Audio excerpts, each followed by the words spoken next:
All right, so Matt, I was watching Australian Master Chef last night with Ashley. I don't know if you've ever watched that or not, but some guy on there, he made this meringue, like this big, elaborate, fancy meringue, and everybody cheered and like was happy that and I turned to Ashley and I said, that's weird. Normally Australians boomerang.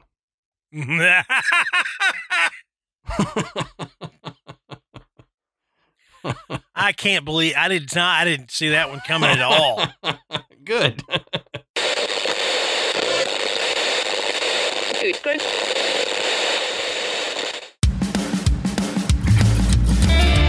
Good evening, everybody, and welcome to the Graveyard. Thank you for joining us tonight. My name is Adam. And my name's Matt. Now, pull up a tombstone or settle into your casket and get comfortable because this is Graveyard Tales. All right, everybody, here we are again. Matt, how you doing tonight, brother? I'm good. I'm still laughing at the joke. That's good. I told you this the other day, and I'll just tell our listeners this. I will never top the Michael's teacher joke. Oh, no, that is the best one. Ever. And I want to tell it again, but I can't because it's one of those one-time moment things. Now, I tell like other people this in real life, like I'll tell them that joke. I think I'm running out of people who have not heard it yet. But random people at Michael's school during the PTA, I'll say something and Ashley's like, don't do that. No. But if you haven't heard that joke, you've got to go back and find I don't remember the episode. I don't either. But it's been a couple of years at least. Yeah. And it is on our Instagram. Maybe I can find the video and I'll reshare the video, but that is the pinnacle of Adam jokes that will never be hit. I'll never reach that brass ring again. But before we get started, we want to say go check out the Podbelly Network at podbelly.com. You can find a list of shows that we're happy to be associated with, and you can find some tips and tricks on podcasting. If you're wanting to do that, they've got it there. So podbelly.com. Also, while you're on the internet, go to patreon.com/Graveyard Tales. Now, here's the thing. If you want to help us out right now, the best way to help Matt and I out is sign up and become a patron. You get a bunch of bonus stuff, bunch of banked bonus episodes. Our $10 a month patrons, they get our second show. I almost said new show. It's not new anymore, but our second show, Side Quest, that we do where basically Matt and I, the whole point of it is it's a strictly comedy show where Matt and I try to get the other one, whether it be freak them out, make them laugh, whatever. That's the point, is just telling stories, making the other one laugh, and hopefully make y'all laugh. Oh, yeah. In turn. But you get that, and you get ad-free audio and video versions of the episodes, plus a bonus episode a week. Our $5 gets the ad-free stuff, as well as the bonus episode, and our $1 gets a bonus episode every week.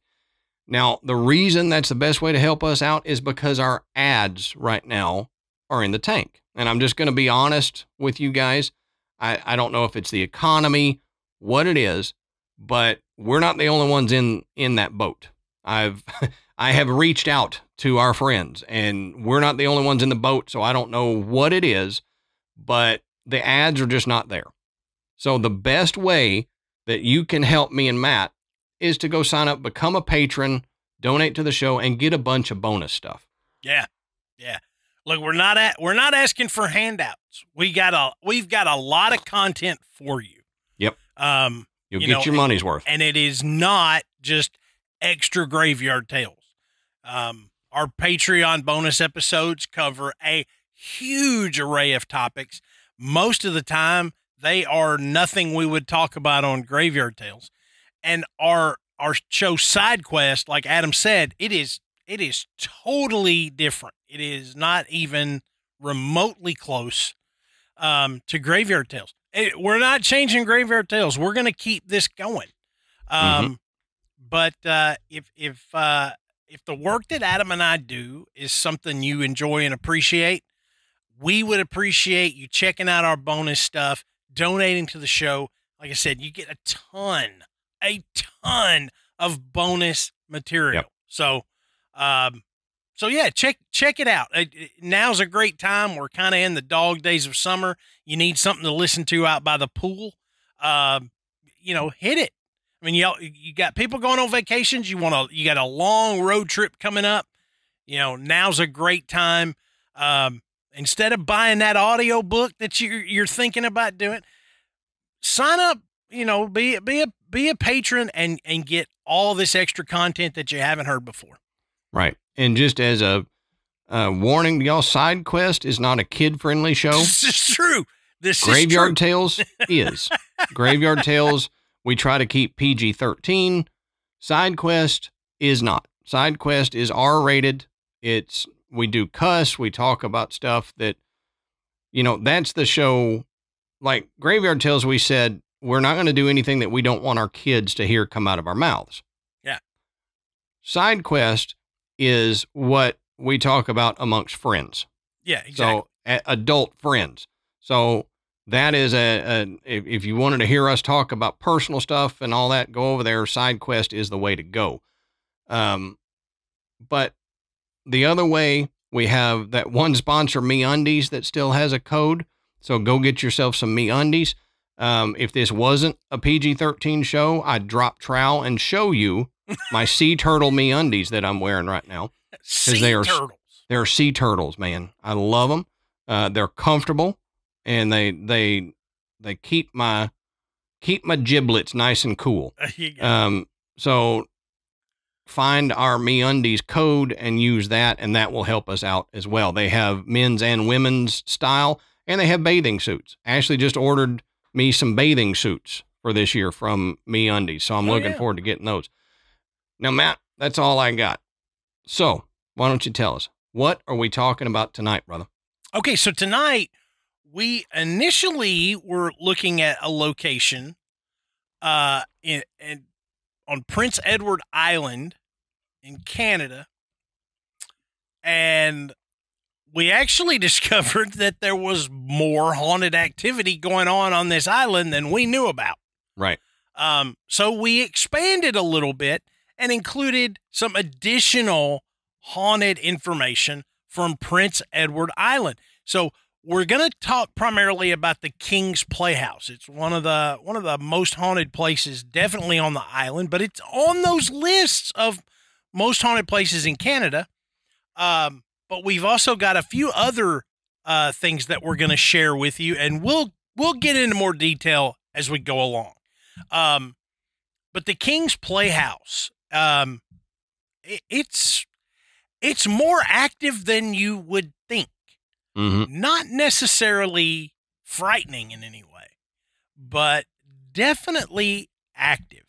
And a lot, we say this a lot, the history plays into why a place is haunted, how it is haunted, what kind of experience could you anticipate going in for a visit or an investigation or whatever. The history on this place is kind of sparse. Mm-hmm. So it doesn't, it really doesn't fit into the traditional, like a haunted hotel or a haunted hospital or something like that. Right. Okay. But we are going to cover the history because it is fairly interesting. So Adam, let's start off. Tell everybody about the history of the King's Playhouse in Prince Edward Island. All right. So like we always say, go check our sources down at the bottom of the show notes. You can find where we found all this information and you can keep going.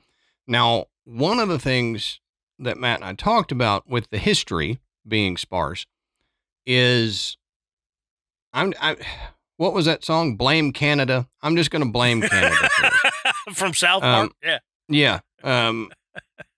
There were several times that I thought, fantastic. I have found the information that I need. I keep looking and it says to continue, please subscribe. And Matt ran into it too. So if you want history about Canadian places, at least the ones we were looking into, you apparently have to pay money to these websites. Now, I don't know if it's that way if you're in Canada or if it's just because I'm in the U.S. trying to look up Canadian websites. Yeah. But whatever it is, I'm blaming you, Canada, for withholding your information from me. What's weird though? We've looked at other places in Canada and not run into this. This is something that new. Seems fairly new. But I wasn't going to subscribe to a Canadian magazine or a newspaper. No. To get some information. It was kind of bizarre. It was. And most of the time when you do run into this, when you start digging deeper into, internet research, you are going to run across these sites, but 9 times out of 10, you're able to find the same information on a free site. You can mesh it together from multiple sources. A lot of that was not available. Now, I was able to find more of the haunted events for the King's Playhouse because more people were talking about that. So there were more articles. There was, write-ups about paranormal investigations that had occurred there. They really celebrate it. They do events there geared towards, kind of an amateur paranormal investigation. So that was more readily available. But when you're just looking for, the meat and bones of how did this location come to be? It just wasn't out there. No. And like you try to look up who has performed at the King's Playhouse. Yeah. And all you get is from 2019 forward. Yeah. And it's like, so nobody was at the King's Playhouse from the 1800s when it was built? Shows, they didn't do anything. I even reached out I shot an email over to the King's Playhouse. And as of this recording, have not heard back. Because I was like, hey, looking into the history of your place, where can I find this? Do y'all have any? Nothing. It was crickets. Yeah. And maybe I'll add the cricket sound effect in here as what I got from them. But anyway, let's look at Georgetown on Prince Edward Island initially, because this is where the King's Playhouse is located. Now, Georgetown is located at the tip of the peninsula that's between Brudenell and Montague Rivers. So the site was designated as the capital of the county, and believe it or not, it was named after King George III. I mean, hard to believe, by Captain Samuel Holland in 1765. Now, historically, the Mi'kmaq people were the ones that lived here. They set up their camps in this area, and they used the natural resources of the area, like fish, shellfish, wild game, stuff like that. But they also used the fertile soil that was there, and they wanted to take advantage of it, so they planted gardens, and it was a good living place for the Mi'kmaq people. They apparently called it Samuk, which means sandy shore. So that was the initial name of the Georgetown area. But settlers began to arrive in this area around 1802. But it was 30 years, so in the 1830s, before a town began to grow. So, like a lot of towns on the coast, the economy and stuff was closely tied to the sea and what it could do for the settlers there. So over the next 40 years, that whole estuary was transformed into a shipbuilding center and a transportation center and anything you can think of that has to do with sailing, shipping, and work in the sea. That's what this estuary became. Well, in the early 1850s, Georgetown signed a fishing treaty with New England and the United States. And because of this, there were hundreds of fishing boats that began to arrive in the area to fish herring just north of the island. So New England would send their ships up there and be able to fish and get all this herring and bring it back to the U.S. So it brought money into Prince Edward Island.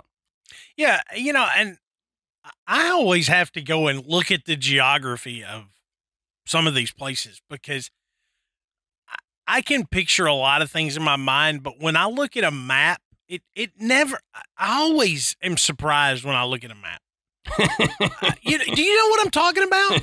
I do. I'm laughing because I know that the surprise, it sounds stupid, but I'm surprised too, especially with the Northeast. Well, like for example, I live just north of Nashville. When I think of Chicago, I think Chicago is way the hell away from me, much further west. In reality, it's damn near straight up and it's an 8-hour drive from here. Okay. Yeah. I drive 8 hours to go to the beach. Right. I could, if I turned and went north, I'd be in Chicago for crying out loud. Why though? Well, yeah, exactly. Like, so I'm going to a Cubs game. Right. So when I look at the map, I'm like, God, in my head, that's not how it looks. Right.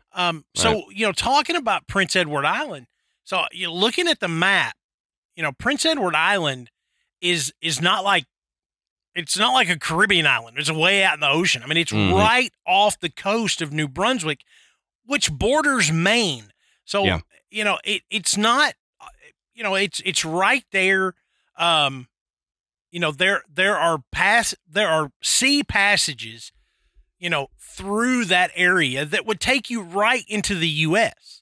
So, there's a lot of U.S. visitors that have gone back and forth to Prince Edward Island. Sure. So the trade route is, it's there. But again, in my head, it's way out, like in the damn North Sea. It's like Hawaii or something.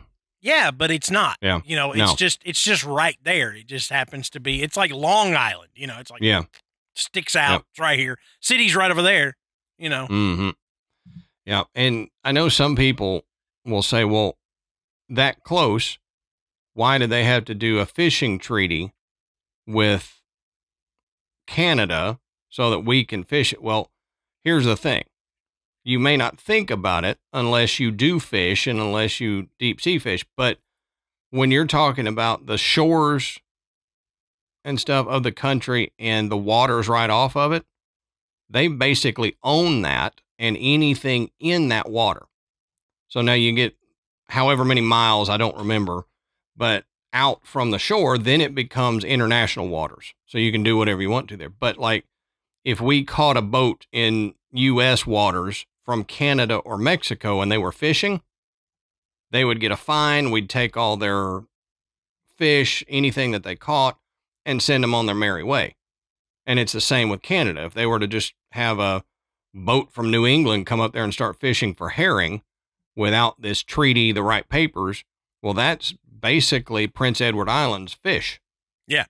So they can't do it without this treaty. But they signed that treaty, which then brought money into the island and helped them out. Well, the harbor at Georgetown allowed these fishing boats to buy supplies while they were there. And also they were able to take shelter in the harbor during bad weather. So it, again, was kind of a boon for Prince Edward Island and Georgetown. Now, by the 1860s, Georgetown had bankers, blacksmiths, shoemakers, brewers, cabinet makers, and a bodger who produced the well-known Batchelder chair. I don't know. What? But yeah, I don't know. That was one of the things. I got to look this up. Yeah, you look it up. But they had carriage makers, coopers, druggists, general stores. They had it all. Even saddle makers and, like I said, shipyard sailmakers. They had everything. They even had 2 foundries there by the 1860s. Well, in 1873, Andrew Archibald MacDonald, Georgetown's father of Confederation, put forward the motion to join Canada. So at the time, they weren't part of Canada. They were their own province, their own country or whatever. Well, in 1873, they said, why don't we join Canada? And so they did. Well, the Prince Edward Island Railway reached all the way down to Georgetown in 1875. So trains were on these interlocking schedules with regular ferries. So you were able to catch a train, go across the island, catch a ferry, go over into Canada. Georgetown Harbor was the last port to freeze over in heavy winters. So they got the most business because people could get in and out longer than anywhere else. Yeah. It was often the only point of contact with the mainland, too. So shipbuilding, fishing, and lumber remained as the major industries there for many years. Did you find the chair, Matt? I cannot find the chair. I did find a recliner that is done up like Batman, which is a little bizarre. But spell it. Bat, child, ER, all one word. Okay, that's what I did. All one word. Yep. Yeah. I'm not getting anything. Look up Bodger, Bodger. A bodger says a person who makes or repairs something badly or clumsily. Okay. All right. Oh, it does say, okay, here we go. A bodger is a British term for a wood carver or a wood turner, especially one who makes chairs of beechwood. Oh, all right. Well. So if you make a beechwood chair, you could be classified as a bodger. Well, Roger Bodger. All right.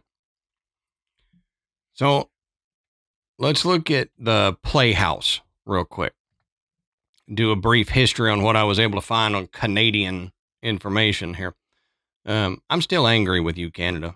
I know it's not all everybody's fault up there, but I'm mad at you, Canada. You withheld history from me, and I'm not happy about it. All right, so the King's Playhouse was built in 1897. So being that it was built then, that makes it the longest consecutively running theater in all of Canada. Wow. So that's pretty cool. That's why I was hoping that there would be a lot of history here, because it was built in 1897. That's a long time ago. So, but no, it's not there. Well, it's a 300-seat theater that's located in Georgetown, Prince Edward Island, like I said. Now, there's a legend that says there was an old graveyard in the area that was torn up during the construction of the building, and it said that some of the graves were destroyed as well while they were trying to build the stuff here. So that could add to some spooky happenings.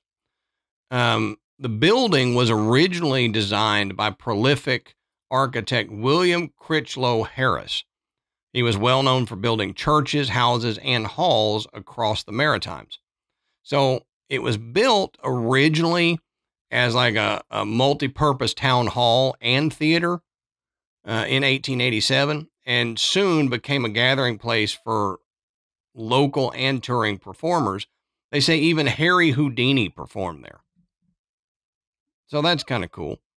It's any place that Houdini performed, I think, is kind of neat. Oh, yeah. There's just a mystique about Houdini that I like. So this theater was completely destroyed, though, by fire on March 3rd of 1983.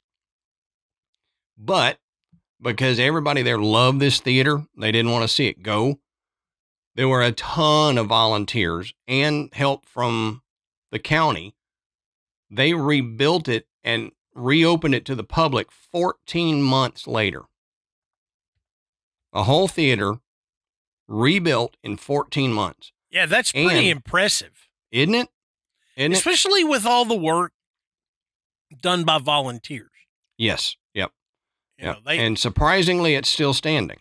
It didn't fall down, because you get some volunteers, they're like, I don't know how to nail this here. I'm just going to put some glue on it. Some Scotch tape. Yeah, here's a piece of chewing gum. This will hold that 4x4, won't it? But it's that's how it would work if you or I were doing it. Actually, not. Actually, more like me. You do it correctly. Yeah, the one thing I can do, Matt, I can't do much, but the one thing I can do is build stuff out of wood. Yeah, you sure can. I might not be able to rebuild an engine, but you want a wooden engine? I can make you one that looks like wood. That'd be slick. Do that. All right, if you can get it to work, then I don't know if I can get it to work. I might be able to get gears to turn on it, but you seen those? As a tangent here, have you seen those all wood trucks? Yeah. Oh yeah. Like they got the engine, but everything else, like the engine and the axle and everything is regular, and the tires are regular, but the whole cab and everything is wood. I love that. Yeah, they're called the tinder box. Yeah. That might be, everybody wants to rebuild a car when they retire. I'm gonna just build one out of wood when I retire. That's right. But the new theater that they built is an exact replica of the old theater. So, it's new, built in, basically finished in 1984, but it looks exactly like the old one. Well, nowadays, the theater thrives as an art center, and it showcases and hosts artists from around the world. And its art gallery actually features a lot of talented locals, they say. Yeah. So if you're a local, you can get your art put in the King's Playhouse. Yeah. So in this case, not only does there's not enough history to really contribute to the hauntings, the building itself that's haunted is not old enough. Right. For you to consider, this place might be haunted. Yeah. To have ghosts from way back when. But the land that it's on could potentially be holding on to some energy that allowed, spirits to remain there. I read a really good article that essentially the gist of it was the spirits that were there appreciated the work that the volunteers had done so well that they just decided to stay. It was you did it good. It was so close to the original that they appreciated it and they stayed. If that's not the nicest thing that, I've ever heard about a haunted place, and it's perfect that it comes out of Canada. I was just about to say that. So it's like, even the ghosts are nice in Canada. Yeah. That's perfect for Canada. Now, the King's Playhouse has the typical haunted fare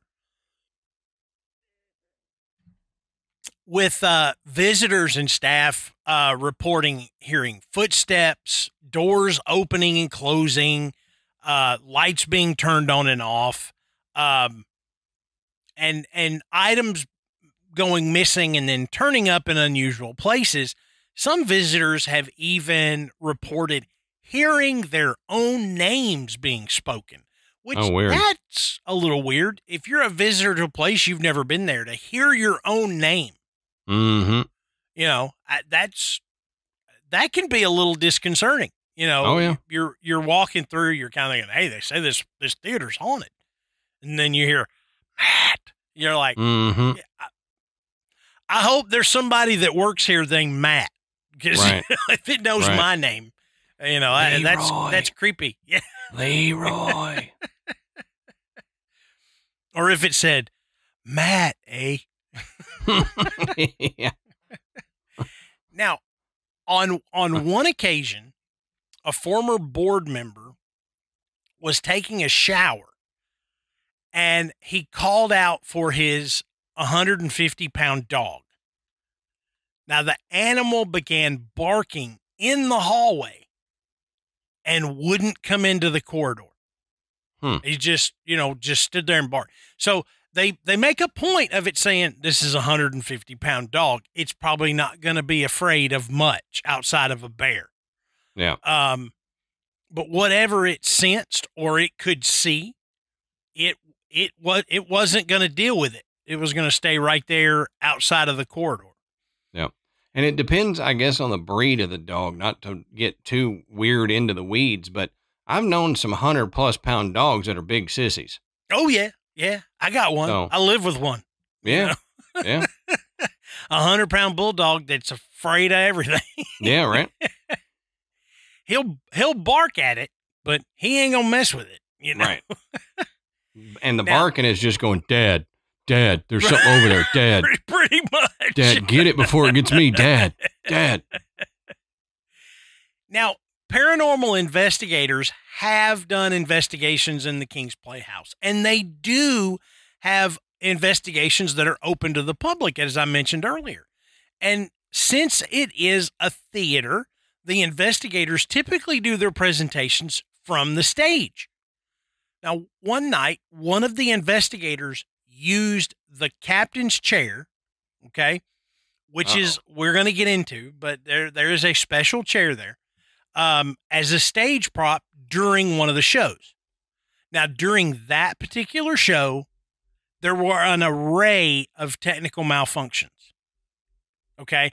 Things just weren't going right. The investigator said that the next night, they put the chair in the audience at the back of the hall and everything went smoothly. But whenever a patron has accidentally sat in the chair, lights flicker or machinery will turn on and off. Now, the ghost in question here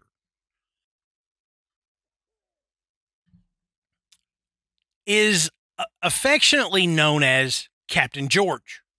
And this is Captain George's chair. Okay. And it's a name, this is interesting, that was officially given on May 22nd, 2003, when the town council voted and passed a resolution that this is what the resident spirit of King's Playhouse would be called.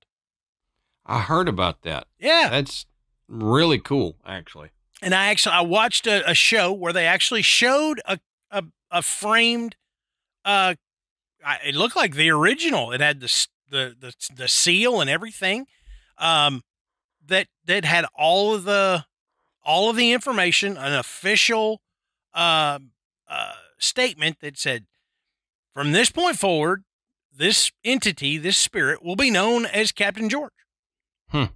Yeah, that's cool. Pretty neat. You know, most people just give it a nickname and that's it. You know, the whole town said this is what it's going to be called.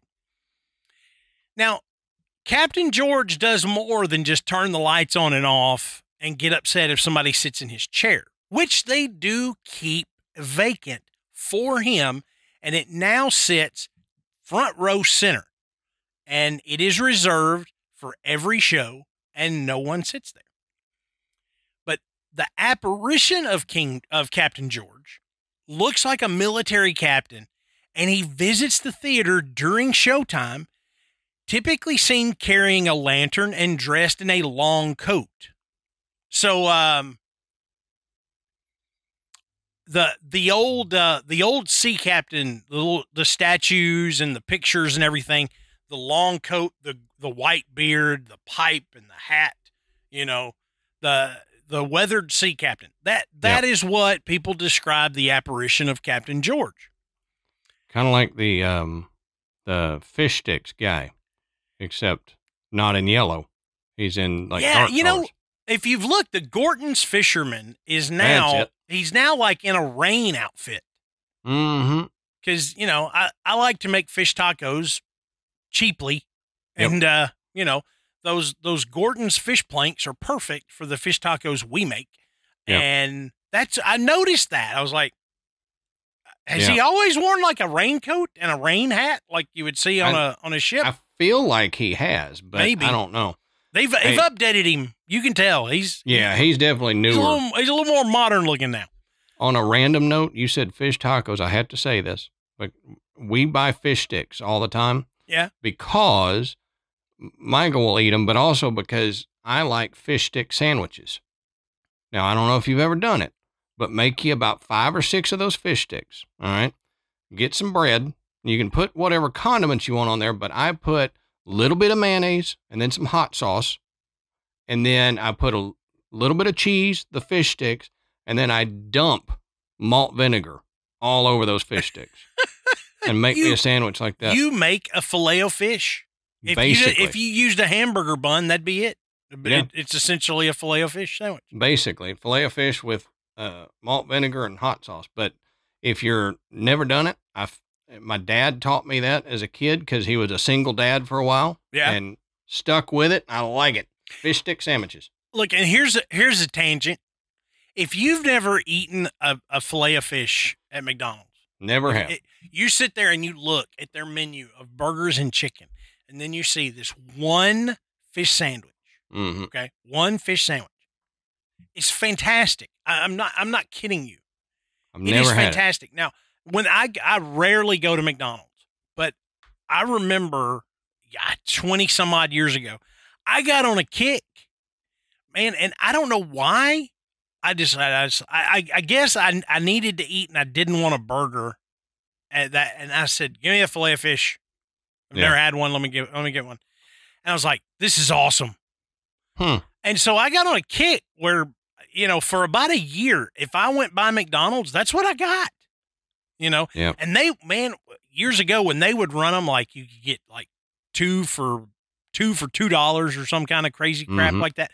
Man, I was down in some fish sandwiches. I weighed a hell of a lot more then than I do now. And you can see why, You know why I've never eaten a Filet-O-Fish? It's out of principle because they put half of a piece of cheese on there.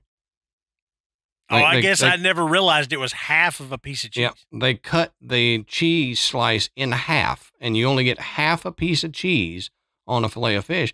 And I refuse to eat it because that is against my morals. Yeah, it's like cheating you out of some cheese there. Exactly. Then if you want a whole piece of cheese, you got to pay extra to get the whole piece of cheese on there. So I've never had that, and I've never had a McRib. I refuse. Dude, the McRib, I'm telling you, and I know you like fat boy food. Mm-hmm. The McRib is fat boy food.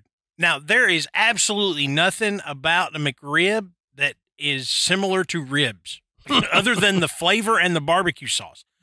I don't know what they do to shove that meat into that mold that makes it kind of look like ribs. But man, they are good. I don't know what it is. I haven't had one in a really long time. They may suck now. Yeah. But way back when it first came out, I was all about it. I loved a McRib. I may have to break my long stance of not doing it and get me a McRib. Yeah. I hadn't been to McDonald's in a hot minute. But yeah, way back when, especially when I was just, in college. Mm-hmm. Oh yeah. McRib all the way, baby. McRib and a Filet-O-Fish, double quarter pounder on Tuesdays, when they. Yeah. Hey, if I do the McRib, I will make it an Instagram story. Oh, I'll put it on Instagram of my first McRib. It's good. I think you'll dig it. Don't get your expectations too high. I may have overdone it for you already. But it's a good sandwich. Anyway, we'll see. Back to old Captain George. So here's the thing. I said he does a little bit more than just flicker on the lights and just kind of appear. He has also been known to grab the ankles of members of the audience. Oh, geez. Now that's something. I mean, if you're sitting watching a show and all of a sudden you feel something grab your ankle, you're going to jump. Mm-hmm. So can you imagine you're watching a play and something grabs your ankles and just right in the middle of some serious part in the play, somebody's, they jump up out of their seat because something just grabbed their ankle? I would pay to just see that. Yeah, right. Get a super cut of all of those when that happens. Yep. Now, actors and technicians say that they have seen Captain George apparition walking on the stage and even behind the stage. So he pretty much gets around the theater as he pleases. All right, y'all. So most of the year, most guys don't think about underwear material or underwear technology. You know, like breathability, the quick dry and moisture wicking stuff, anti-odor. You think, why do I need this? But then summer hits and it's 105 here in DFW and you're sweating everywhere. Like places you didn't know had sweat glands are sweating. So all of a sudden, the breathability and quick dry and moisture wicking stuff sounds great. And that's why you need to get on the Me Undies train. Like Matt and I, and basically our whole families are now on the Me Undies train. They've got something for every guy and girl, because our wives love Me Undies. Yep. And they've got micromodal fabric, which is breathable and comfortable. And my favorite are the ball caddies, because they got that little pouch that keeps everything separated. It keeps you from bat winging, and it keeps things, you know, comfy in their own little thing. And I'll tell you, Matt, besides their underwear, what else I've fallen in love with is their swim trunks. That's what you said. Dude. All right, so quick story. I bought some cheaper ones a while back, quickly returned them, because as soon as I tried them on, things were just crushed and it was painful. I don't know, they were men's, but they were cut like women's, so there was no room for anything. I think it shoved everything up inside me and it just started hurting. So I returned those and we said, why are we screwing around? Let's get Me Undies swim trunk. We did. Dude, it's a game changer. They've got the compression liner on the inside, but they've got the little pouch in the front to keep things comfortable, and they dry quickly. There's no chafing because of the inner like compression liner on the shorts.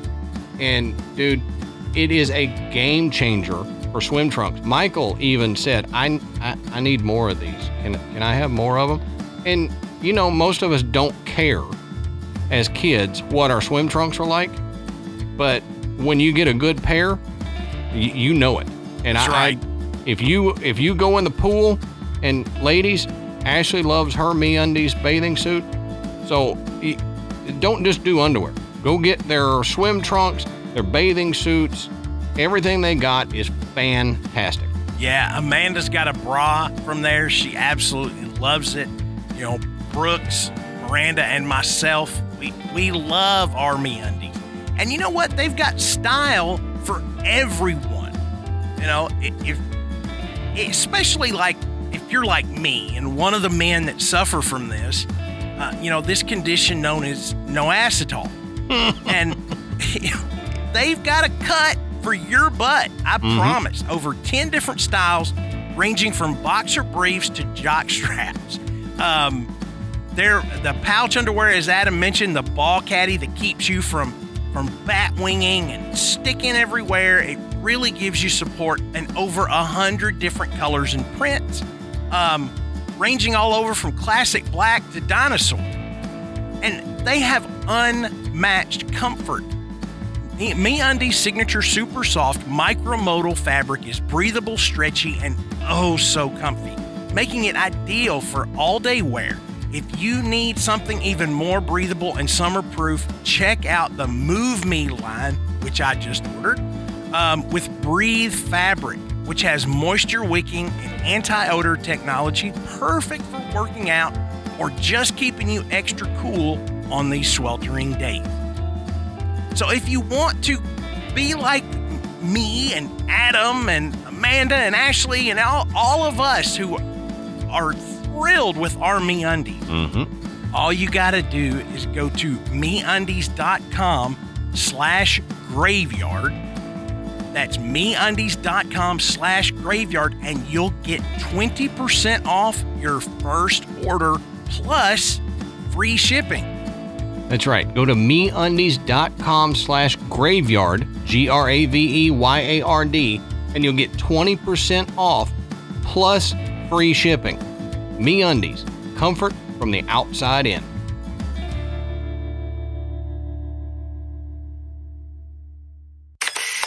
Now, on June 8th, 2013, Stephen Carroll was filming with his iPhone while Carrie and Lyndon Mahar had their wedding photos taken in the King's Playhouse. Now, Mr. Carroll didn't notice anything unusual at first, but when he walked out of the theater and he replayed the video, he noticed a dark shadow in the shape of a man pass over the couple's faces. And Mr. Carroll later said, I don't really believe in this stuff, but this is pretty weird. He's like, no one could have walked behind me because there was no room. Yeah. And Mr. Carroll says he stands about 6'4" and was at the extreme end of the theater stage. Hence, there was no room behind him. The only male shadow possible would have been his, according to his son, Dean, who was in the room at the time. He says there were a few, maybe 15 people taking pictures below. But he says, I have no idea what that was. Yeah. Now, weird. Carrie Mahar, who is from Georgetown, watched the video just after it was taken. And she said, I grew up in Georgetown and everyone knows about George. She said, it made me a little nervous, but it wouldn't stop me from going back. But she said her new husband, he don't want to go back. Well, the shadow was enough for him. Yeah. I mean, you go to this place that is haunted. She knew it was haunted. Sure. I'm sure she told her husband that this place is haunted. There's this story of Captain George and all that, but you get freaked out when you actually catch something. I mean, that's like the investigator that tries to bow up on a spirit. Yeah. Talk crap to him, and then when you actually hear something, you go, "Oh my God!" And like run. When they start getting dizzy and nauseated, they wonder why. Yeah, exactly. It's attacking me. Well, you attacked it first. Yeah. You know. Do you remember what you called it 30 seconds ago? I'd do that to you too. Now, Julie Haddow, who's a former executive director of King's Playhouse, said that she dealt with Captain George's antics for more than a year. She said swinging doors open without wind when no one's around. You'll hear noises and other things. Randall Fletcher, who was a former Playhouse board chairman, said he had never had a personal encounter with George, but he had heard plenty of stories. Fletcher says one time there was a cover band that was performing. The lead singer walked out of the theater because she kept hearing someone talking in her ear. Really? Like during the show, he's hearing something talking in her ear. Now, Fletcher did discuss a time when a psychic was brought in for an event in 2014. At dinner, before things got started, she said she was picking up someone named Charlie or Charles that was associated with a fire. In 1983, when the Playhouse burned to the ground, the mayor at the time was the late Charlie Martell. Now, Fletcher said he asked the psychic if she could find out the name of the ghost that was there. And she said, not right now. There was a spirit demanding her attention, saying, you're paying attention to the wrong one. I'm the important one. The psychic said the spirit was bossy, tall and thin, and a very old spirit. So this probably wasn't Charlie Martell. Yeah. I mean, if he was the mayor in 83, he's not a very old spirit. No. So the psychic asked the spirit who was running the theater, and it responded with Randall Fletcher's name. Of course, this is from a psychic who was just introduced to Randall Fletcher, saying that the spirit told her his name. So I don't know how to take that. Yeah, I don't know either. If I know your name, and then I tell you that a spirit says, they just told me Adam Ballinger. Mm-hmm. It's hard to. You're kind of looking at me going, sure it did. Yeah, I'm sure it did. Yeah. You already know my name. Yep. You know, so you also, did it also tell you I'm wearing a hat? Yeah. Did it? But the spirit then told the psychic that it was named John or Jonathan. What? And if you pick this up, you can tell when we are recording this the night before the 4th of July. Oh, yeah. You know, Fireworks. so in the U.S., everybody is going bananas with fireworks. Mhm. So my neighbor has been shooting fireworks all week, and Yep. I'm getting the booms right now. Yep. But Add anyway, a little ambiance. yeah, moving on. The spirit told the psychic, as I said, its name was John or Jonathan. One of the paranormal investigators told her that there was a Jean-Pierre Roma that was associated with that area. And at that point, the spirit said, "Thank you." So this was, I'm the important one. I'm the important ghost here. Okay. And so Jean-Pierre Roma was apparently associated with that area in Georgetown, you know, a long, long time prior. Mm-hmm. So when the PEI investigative crew, PEI is what I was like, PEI. I'm sitting here reading about Prince Edward Island, wondering what the hell does PEI stand for? What is PEI? Paranormal event? No, Prince Edward Island, dummy. So yeah, the PEI investigative crew, they had a TV show called Haunted, which initially investigated the King's Playhouse. At the end of the investigation, the crew said, "We're so glad to get out of here. We're glad we're not staying the night." Now, I don't think it was as much as they were legitimately frightened by what was going on. It was just so active that it creeped them out. Yep. I mean, probably stressful too. Here's the thing. You could have a very nice and polite conversation with a spirit for hours. And when you're done, you'd be like, "I don't know if I want to come back." You know, that was really weird. You know, too much. They weren't attacking me. But that was crazy, you know? Mm-hmm. So I get that.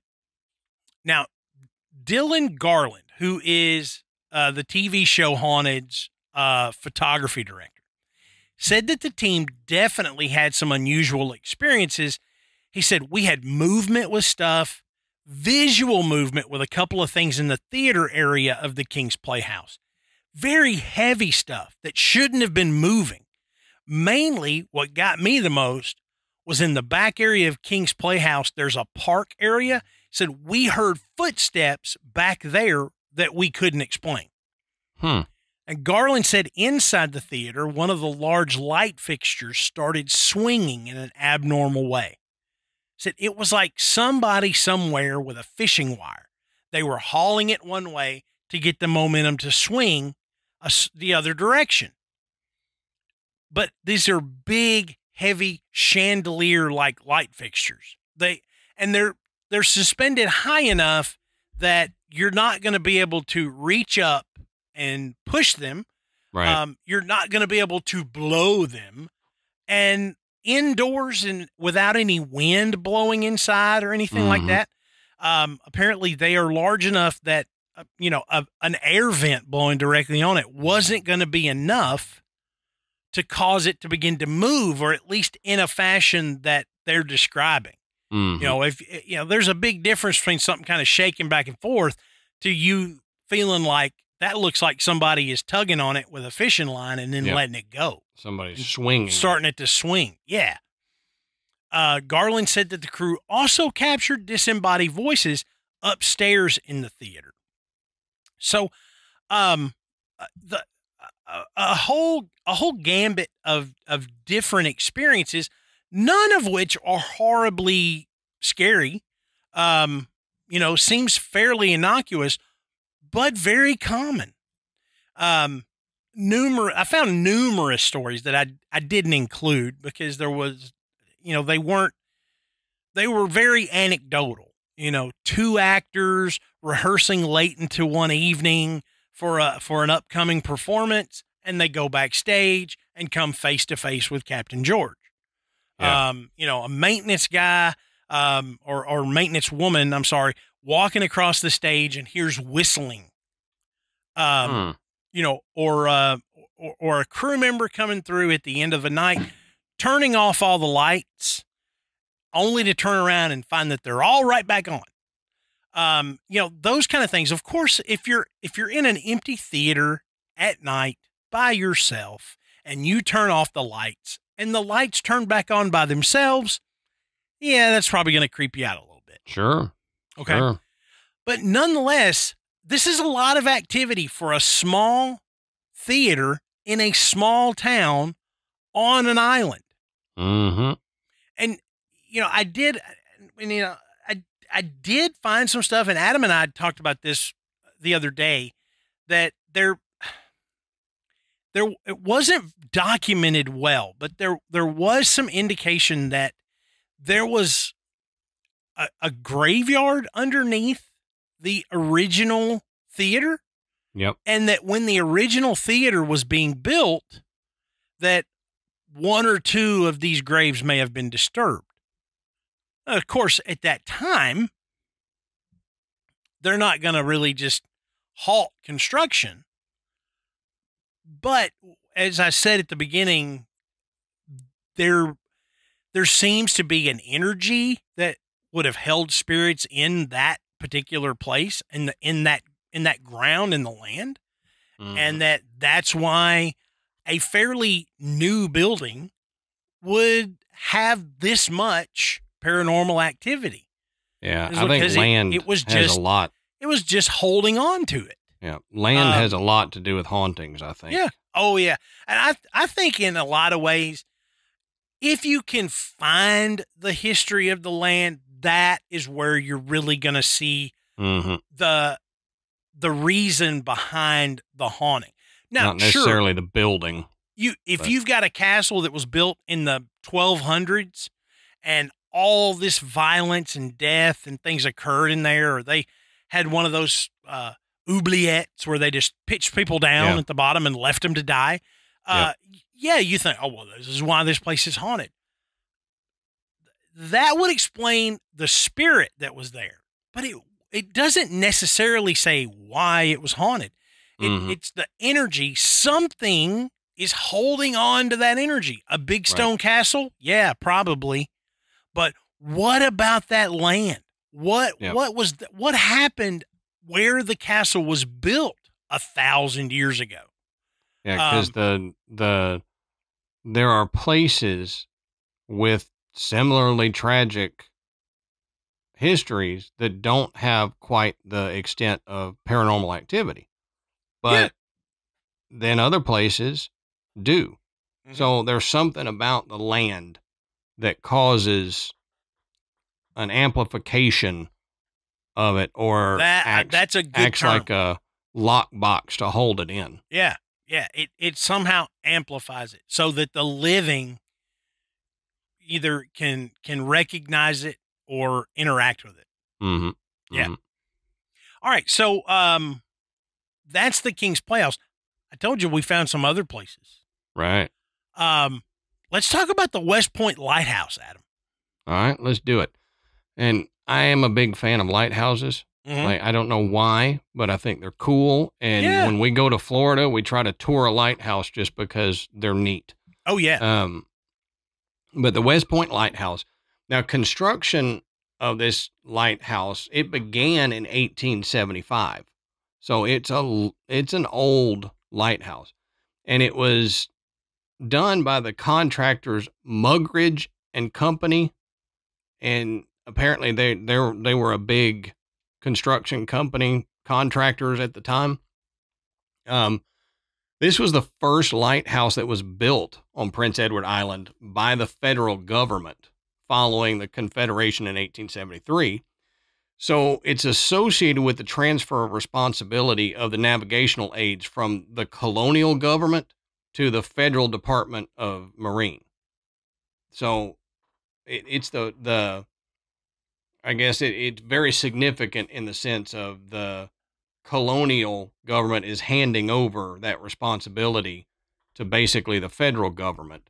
And this was the first lighthouse that they did to have that responsibility. So they love them some firecrackers over there, don't they? I'm telling you, man, they're going nuts. It's been all week. We just had this year has been the fewest that we've ever had because the police department has been putting out signs everywhere that says you light it, we cite it. They're illegal in town and we'll get you. And I'm hoping that kind of keeps it down a little bit within the neighborhoods. But anyway, the lighthouse actually became operational in May of 1876. And William Lighthouse Willie McDonald was the first keeper of the lighthouse. McDonald held his post until 1925, Matt. So from 1876 to 1925. And he was succeeded by the only other person to serve as lighthouse keeper, Benny McIsaac. And that was, he served until the lighthouse became automated in 1963. So this lighthouse has technically only had 2 keepers, according to what I found, which is actually pretty wild that a lighthouse has run this long and only had 2 keepers. Now, West Point Lighthouse is the tallest square tapered tower on Prince Edward Island, and it stands 67 foot 8 inches tall. Yeah, it's pretty tall. And it's cool looking the way it's not. It really is. It's not a cylinder. You know, it's. Yep. You know, it's that square taper. Yeah. Yep. When I first read it, I thought it was 6'7" inches tall, and I'm like, it's just a guy with a light on his head. Yeah, that's not much taller than me. How is that productive? And then I went, oh no, 67 foot, dummy. It helps to be literate when you're doing these kind of things. But Matt mentioned that the look of the lighthouse. Now, the squared tapered design actually is a departure from earlier lighthouses that most of them were octagonal in design. So if you look at old lighthouses, they're octagons, just like a octagon on top of octagon on top of octagon, which makes it look round. But this squared tapered, you can see that from a long way away that it looks different. And so it's just squares on top of each other that taper and get smaller as they go up. But it was originally painted with red bands, and the red bands were actually changed to black in 1915 for greater visibility. Now, I wonder, how is black more visible than red? Yeah, I don't know. You know what I mean? They said this is for greater visibility. So they had red on there. And to me, red catches your eye, especially when you're out at sea. There's not many red things on the horizon. But you see black in shadow and all this on the horizon. So I didn't understand that when they said it was changed to black bands for greater visibility. Yeah, I'm looking at it, and I don't know. Against that blue sky, it does kind of stand out. I don't know that it would look any different if it was red. Maybe. I don't know. But I mean when you look at it, you're like, yeah, that's a cool lighthouse. Mm-hmm. You know, it does. It looks like something out of like a postcard. Yeah. And it really does. It's really cool. Well, the lighthouse keeper's quarters were actually demolished in 1963 when it became automated, but they rebuilt it in 83 to 84, and it was redone by the West Point Development Corporation because they wanted to develop the site as a tourist destination. So when they automated it, they tore it down, and then they said, you know what? Tourists might like to see the old keeper's quarters. So they put it back in. But now they run tourism out of this lighthouse, which is, like I said, I like doing that. When I go to places that have lighthouses, I want to go see it. Oh, yeah, absolutely. Now, a haunted lighthouse is not a new concept. In fact, we've talked about a haunted lighthouse on here, more than one. But the West Point Lighthouse has quite a bit of activity for this, you know, it's not a huge lighthouse, and it's been there a while. It's old. It's only had 2 keepers, so you kind of think, yeah, this is probably okay. Well, Carol Livingstone is the great-granddaughter of William Anderson McDonald, who Adam said was the first keeper, and he served from I had the dates in here. 50 years. 1876 to 1925. Yeah, to 1925. And it says that he never missed a day of work or a night of work. Which that's pretty incredible. But Carol says that she thinks the old keepers, Benny and McDonald, come back from time to time just to check in and see how things are going. See how the light is being kept. You know what? I might too. If that was my job for 50 years. 50 years and you never missed a night. Yeah. I would come back too and go, this place is going to hell. Look what y'all have done to my lighthouse. You got all this powered light, Oh.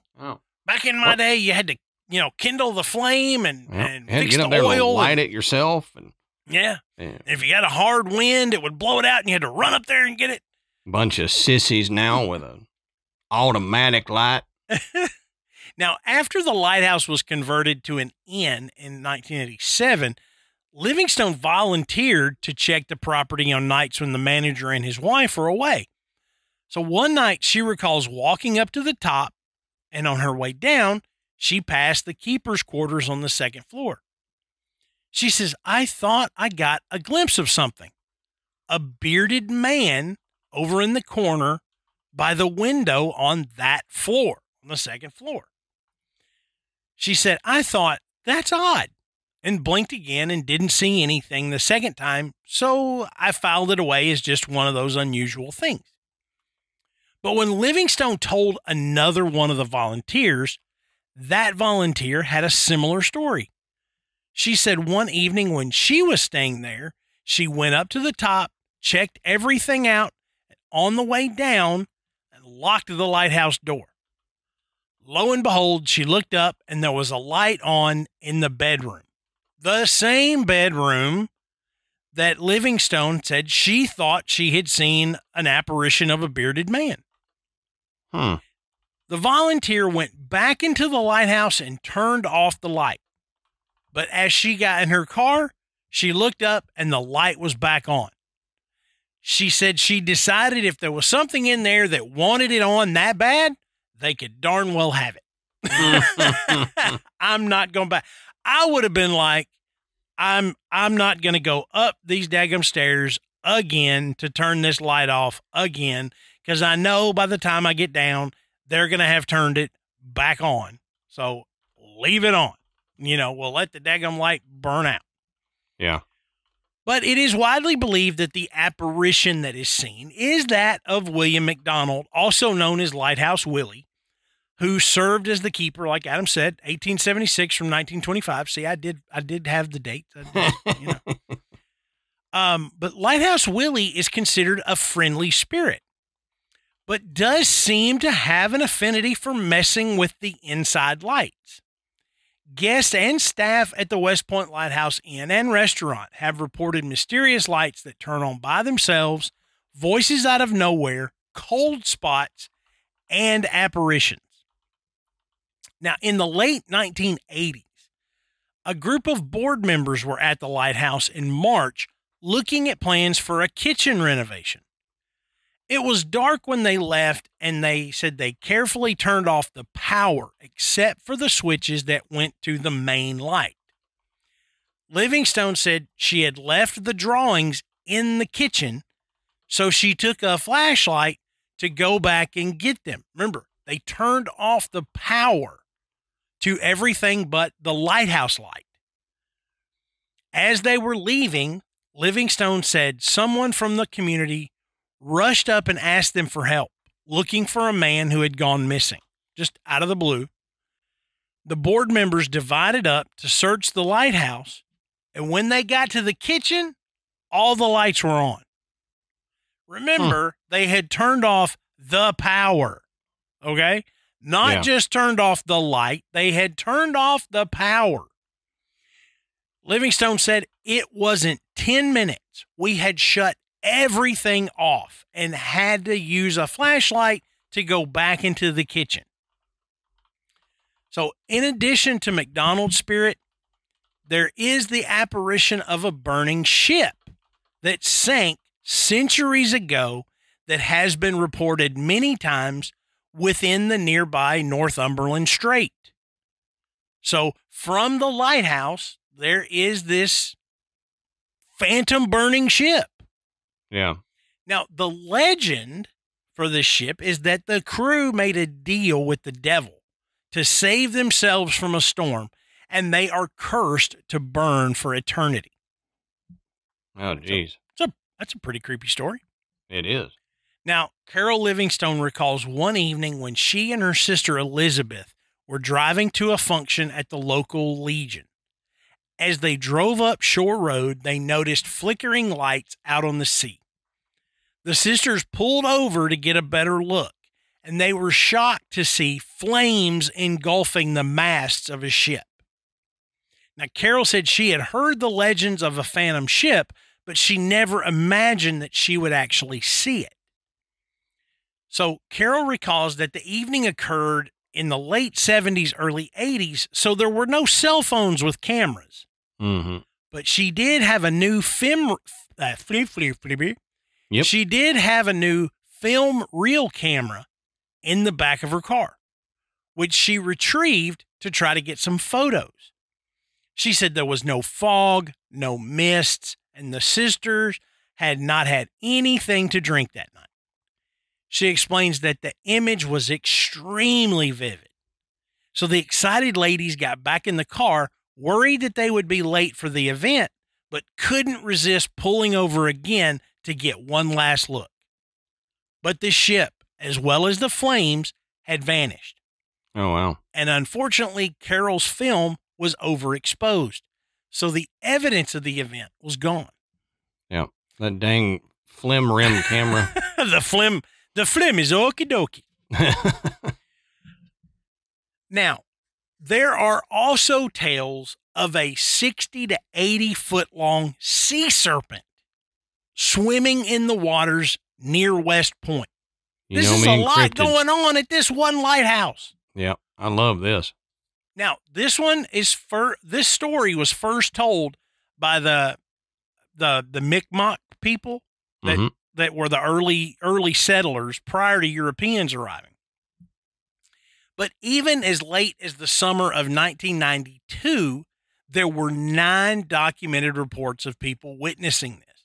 Oh, wow. A number of fishermen, some still living, have seen the sea serpent.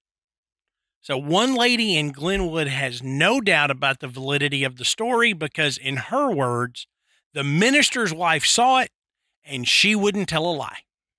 Is it called the Prince Edward Serpent?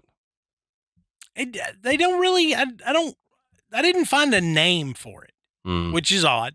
But yeah, it's a bummer. Maybe the West Point Serpent. I don't know. Yeah. But she the says minister's wife's serpent. The minister's wife. Now that sounds ominous in some way. Doesn't it? The minister's wife. Rated R. Coming to you this October. Yeah. I don't know. But she says that several swimmers have also been rumored to have seen the sea monster. One as recently as 1983. A swimmer actually saw it. But that would, man, if you're out there swimming and that and you crap, see this, oh my God, I would walk on water at that point. I would just all the way back to the shore. I'd turn into one of those Jesus lizards that just hauls butt across the water. You know what? If I saw this in the water, I don't think I would stick around long enough to be able to determine if it was the sea serpent or not. No. It would just be, it's something. Mm-hmm. It's something. It's bigger than me, and I'm in the water. Yep. It wants to eat me. And you'd be out there followed by a trail of poop. Done. Just crapping the whole way It out. would not follow me because it wouldn't follow the trail of poop. Yeah, exactly. It's like a skunk defensive mechanism. Now, the most recent sighting of the sea serpent comes from Allison Ellis of West Cape. Now, he saw the creature once with his grandson and great-grandson in the summer of 2002. The three were riding all-terrain vehicles to the beach in West Cape. Mr. Ellis describes the water that day as flat calm, just like the surface of a mirror. There was no ripple in the water. We're going down, and just outside the bar, there was a head sticking out of the water about 2 feet or so. They shut off their engines and then watched as the creature went straight out to sea. Now, the creature in question has been described as being 60 to 80 feet in length, with a long, slim neck and a hard-shaped, somewhat like a head shaped somewhat like that of a horse. So it's a giant seahorse. Honestly, that's common. We hear so many these sea serpents with a horse head. Yeah. And I guess that's the best way to describe the shape of it. It's obviously not just a horse, but I wonder if there's a connection, like it's all the same type of creature that they're seeing, because it's all very similar in description. Yeah. Well, it's really interesting because they said the creature's covered with dark reddish brown fur rather than scales. And people have reported seeing a number of loops or coils above the surface as the creature propels itself through the water. So a lot like, those images of Nessie where you see the humps, but this would be more of like the traditional sea serpent that you would see drawn on maps, where you see it's much more snake-like, where you see the curve come up and then another one arching up out of the water, and then the head kind of arch. You can buy the concrete yard decorations that makes it look like you've got a sea serpent swimming through your grass for some reason. I don't know. I've seen this multiple times. I don't understand. It's not the weirdest yard decoration I have seen, but it is up there. It's in the top 5. Okay. I'll have to tell you the weirdest one on SideQuest, because I can't share it on this show. Now, piqued my interest. The interesting thing about this is that the Philip J. Curry Dinosaur Museum in Alberta houses many reconstructed fossils from that area. And one of these fossils resembles the sea serpent that is said to swim in the waters near the West Point Lighthouse. That's weird. So we've got multiple sightings over a long period of time, and potentially a fossil of something that resembles it. So it makes you wonder. This makes me think this is not a mythical creature. Right. This is a very old, maybe unidentified species, or maybe one that's way larger than they've anticipated, living in, the northern waters, which, they don't explore tremendously. You don't see these big deep dive expeditions up there. But when I was reading this, I thought, who did though? Who didn't do the deep dive, but who sailed these areas a lot? Vikings, Norsemen. Oh yeah. And what kind of stories do you hear in some of these old Viking tales about these exact type of sea serpents? That would wrap themselves around these Viking ships. What do you see on the front of those old Viking ships? That horse sea serpent head. That's true, yeah. So it really kind of makes you wonder. I was talking about this with Amanda the other night. We were talking about dragons. I said, people didn't make up everything. They drew what they saw.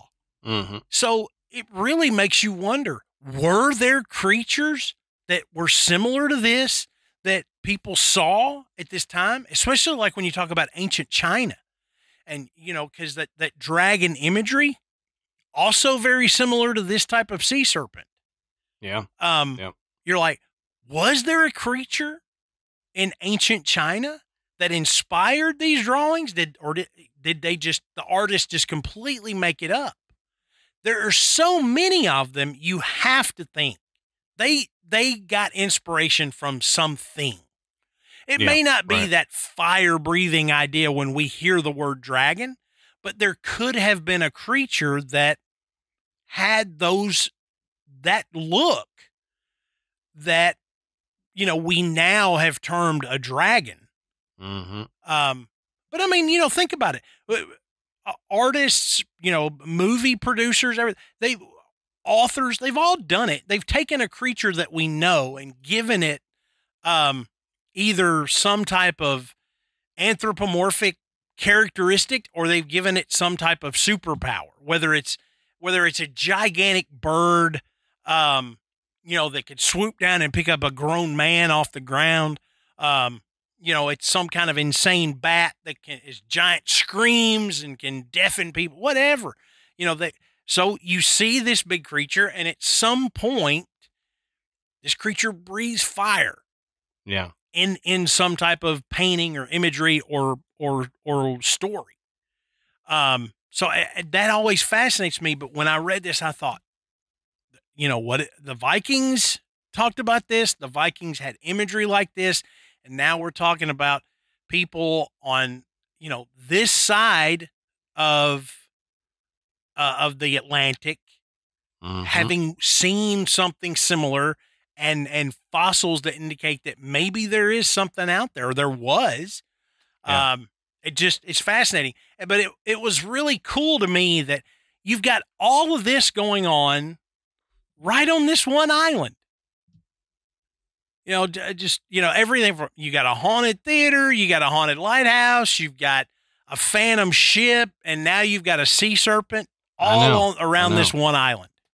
I know it's almost makes you wonder if there. I don't like the term vortex in the sense of, this is a energy vortex, but use it as like a vortex where things come together. Yeah. So I wonder if this is a place, because of its location and everything, that with the sea coming there, it's an island. So it's, potentially reachable from all sides. And I wonder if something like that adds to why there's so much that goes on here. We talked about the land. Well, there's obviously history that runs way back before the European settlers got there. Right. And they were seeing this serpent way back then. So I wonder if there's something about this area. We've talked about the land a lot in this episode. Yeah. But something about this land that just says, hey, everything kind of gets drawn here. Yeah. Yeah. So. Yeah. Really, really cool. All right. So what do you guys think? I mean, is all this going on Prince Edward Island? If we've got any listeners up there or in that area, I'm sure you've heard these stories. Let us know. Maybe you've got some stories that we didn't find. Let us know. And the best place to do that is in our Facebook group. Go on Facebook, search The Graveyard. You'll find it. We really set this up so people would have a safe place to come and share some of these experiences without the worry of being made fun of. And, we may drop some things out there to kind of prompt some discussion. I did that the other day, about some, ghosts in hospitals and things like that.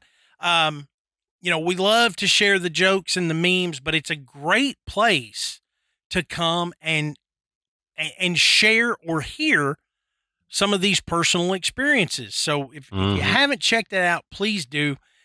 And then don't forget to go and look at our website. It's graveyardpodcast.com.